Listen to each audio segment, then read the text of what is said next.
Bauxite is an ore that is needed to produce aluminum. You probably know aluminum in your household in the form of cans, but also in pans and pots. But it's also used for bigger machines, such as cars, airplanes, buildings, and all kinds of industrial machinery.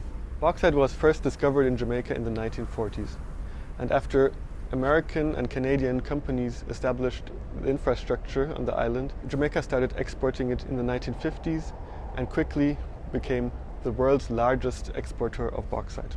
The industry experienced some setbacks in the 70s and 2008, but since then has recovered and is expanding into new areas.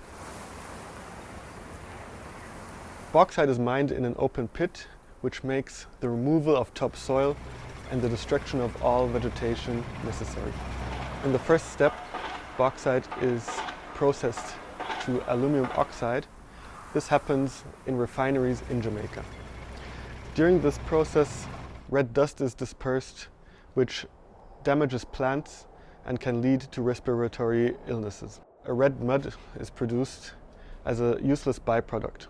It is corrosive, contains heavy metals, and can contaminate water reserves. It is dumped in so-called residue lakes, such as the Windalco residue lake in the Manchester parish. It remains useless for agriculture for centuries.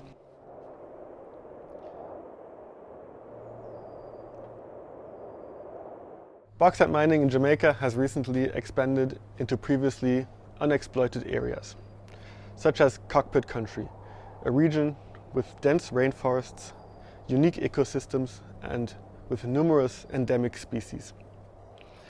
Bauxite mining, as well as the construction of haul roads for this purpose, is the main cause for deforestation in Jamaica.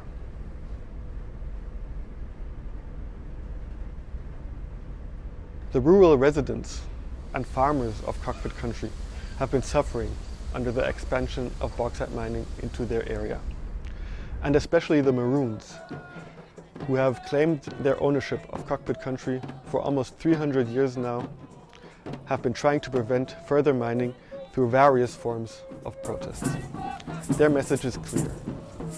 Cockpit Country is their land, and they are determined to fight for the rainforests that had been their ancestors' home for centuries.